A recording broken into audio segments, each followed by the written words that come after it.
এখন বলা হয়েছে রাসূল সাল্লাল্লাহু আলাইহি ওয়াসাল্লাম বুঝিয়েছেন, সোনা রূপার অধিকারী যেসব লোক এই হক আদায় করে না, অনেক মানুষের অনেক অলংকার থাকে, সোনা রূপা অনেক কিছু থাকে, কিন্তু টাকা পয়সা ধন সম্পত্তি অনেক কিছু থাকে, কিন্তু জাকাত যে ফরজ, জাকাত যে দিতে হবে এই কথাটা তারা চিন্তা করে না। কিয়ামতের দিন তার ওই সোনা রূপা দিয়ে তার জন্য আগুনের অনেক পাত তৈরি করা হবে। তাইলে যে জ্বলন্ত অগ্নি আগুনের মধ্যে কিভাবে থাকবো, একবারও চিন্তা করে দেখলো না জাহান্নামের আগুন কতই না ভয়ঙ্কর। এই কথাটা বিশ্বের মানুষ তারা চিন্তা করতেছে না কিভাবে আমরা জাহান্নামের আগুনে বসবাস করব, এই কথা একবারও চিন্তা করে না। পথপাতা দিয়ে কপালে দেশে ও পার্শ্ব দেশে পিঠে দাগ দেওয়া হবে। আমার বন্ধুরে, আমার মায়ের, আমি মিথ্যা কথা বলি নাই। কোরআন থেকে বলেছি, হাদিস থেকে বলেছি, যখন তোমারে জাহান্নামের আগুন দিয়া সোনা রূপা গরম করিয়া তোমার কপালের মধ্যে দাগ দেওয়া হবে, পৃষ্ঠের উপরে দাগ দেওয়া হবে,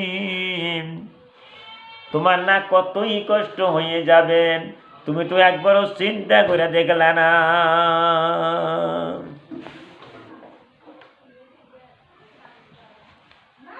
দাগ দেওয়া হবে যখন ঠান্ডা হয়ে আসবে,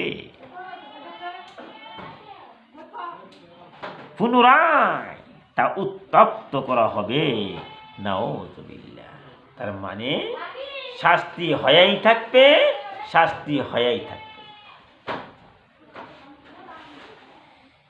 আমার বন্ধুরা, আমার মায়েরা, এরূপ করা হবে এমন একদিন যারা পরিমাণ হবে 50,000 বছরের সমান। বোঝা গেল এত বড় একটা দিন কেন হবে হাসরের ময়দানে, কিয়ামতের মাঠে। এই জন্যই হবে কোটি কোটি মানুষ মাটির পাতালে আছে, তারা উঠবো, আমরা উঠবো, সমস্ত মানুষ একত্রিত হয়ে যাবে।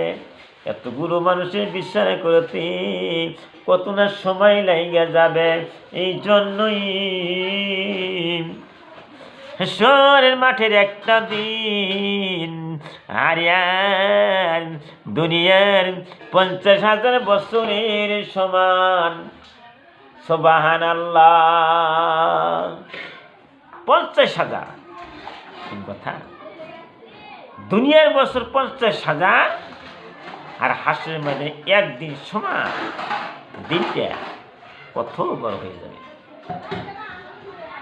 আর তার রূপ শাস্তি লোকদের বিচার শেষ না হওয়া পর্যন্ত চলিতে থাকে।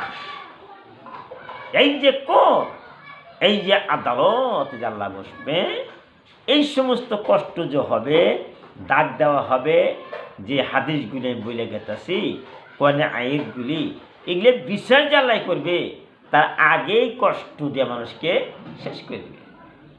কত কষ্ট বন্ধু, আমার প্রিয় বন্ধু, প্রিয় ভাইয়েরা, প্রিয় মায়েরা, এখনো ঘুম সারো, এখনো তোমরা ঘুম সারো, এখনো তোমরা তাহাজ্জুদ নামাজ পড়ো। বিশ্বনবী বলেন, সাহাবীরে, কবরের মধ্যে অন্ধকার হয়ে যাবে, আমার বেশ্যার মতন হয়ে যাবে। অন্ধকার কবরের মধ্যে তুমি কিভাবে থাকবা?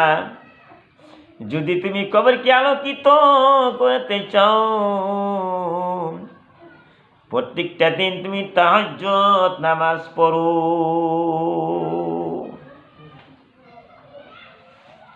অতঃপর তাদের কে পথ ধরবে? জান্নাতরা, কেউ জাহান্নামের দিকে। তার মানে যে যেমন কাম করছে ওইভাবে সে ফল পাবে। একজনে ভালো কর্ম করছে, সৎকর্মশীল, বিশ্বর জীবনে ভালো ভালো কর্ম করছে, সে ডাইরেক্ট একবার জান্নাতে যাবে। যে আসলে খারাপ কাম করছে সে ডাইরেক্ট করে দেব জাহান্নামে যাবে। ভালো কর্মশীল মানুষে জান্নাতে যাবে, খারাপ কর্মশীল মানে জাহান্নামে যাবে। এখনো চিন্তা করে দেখো, রাত দিন 24 ঘন্টা। একজনে বুজুর্গ ছিল, বলতে, হুজুর গো, আমি 40টা বছর হয়ে গেল ছাতু খাইতেছি। আরেকটা বুজুর্গ জিজ্ঞাসা করলো, ভাইজান, তুমি তো রুটিও চাবাইতে পারো, কেন তুমি এত 40টা বছর তুমি কেন ছাতু খাইয়া দিন কাটাইলা? বুজুর্গ বলতেছে, ভাইজান, তুমি তো জানো না, আমি যে রুটি চাবাইব ওই সময়ের ভিতরে কি সময় নষ্ট হয়ে যায়, ওই সময়ের ভিতরে 70 বার আমি সুবহানাল্লাহ বলতে পারি। যখন আমি রুটি চাবাই আমার সময় নষ্ট হয়ে যায়, এই জন্যই আমি 40টা বছর হয়ে গেল আমি ছাতু খাইতেছি। তার মানে ছাতু খাইতে সময় বেশি লাগে না। তার মানে এই বুজুর্গ রাত দিন 24 ঘন্টা সুবহানাল্লাহ পাঠ করি। জিজ্ঞাসা করা হলো, হে আল্লাহ রাসূল, উটের মালিকের অবস্থা কি হবে? তিনি বললেন যে উটের মালিক তার উটের হক আদায় করবে না, তার উটের হকগুলোর মধ্যে পানের তারিখ তার দুধে দহন করে অন্যদেরকে দান করাও একটি হক। যখন কিয়ামতের দিন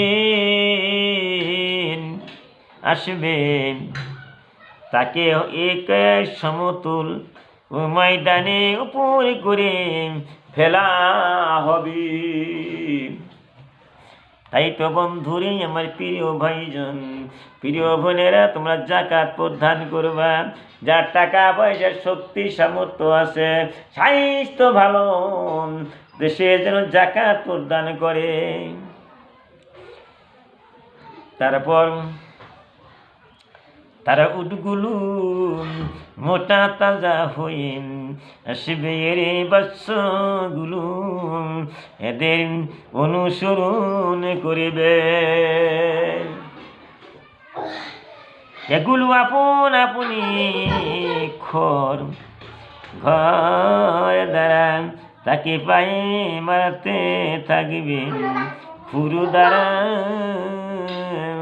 খুরুদারা তাকে পায়ে মারতে থাকবি।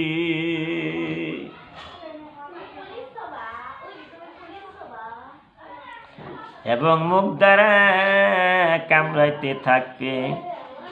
এভাবে যখন একটি শিশু অতিক্রম করিবেন, অপরটি অগ্রসর হবে। সারাদিন তাকে শাস্তি দেওয়াই হবে। এত শাস্তির কথা শুনলাম, তাও কেন তোমরা জিকির করো না? কেন পিতা মাতার কলজায় দুঃখ দাও? কেন পিতা মাতার কলজায় দুঃখ দাও? কেন স্বামীর আনুগত্য করতেছাও না? স্বামীর মনটা জয় করো না, স্বামীর খেদমত করো না, স্বামীর কুটু কুটু কথা বলো, স্বামীর কলজায় দুঃখ দাও। তুমি তো একবারও চিন্তা করে দেখলে না এই ঘর বাড়ি তো তোমার না। সারাদিন তাকে এরূপ শাস্তি দেওয়া হবে। নাও, এই দিনের পরিমাণ হবে 50,000 বছরের সমান। অতঃপর বান্দাদের বিশ্বাস শেষ হবে। তাদের কেউ জান্নাতের দিকে আর কেউ জাহান্নামের দিকে পথ ধরিবে। যখন তোমার ডান হাতে আমলনামা পড়ে যাবে কিয়ামতের ময়দানে, তোমার না কতই খুশি। আর যখন কারো বাম হাতে আমলনামা পড়িয়া যাবে, তার না দুঃখর কোনো শেষ থাকবে না। আজকাল মানুষ খালি দুনিয়া করতেছে। 10 তলা 20 তলা ঘর দেয়, বিল্ডিং বানায়, টাকা পয়সা কামাই করতেছে। হাসুরে ময়দানে একটা টাকা আল্লাহ নিবে না। ওই জায়গার ভিতরে খালি নেকি আর নেকি।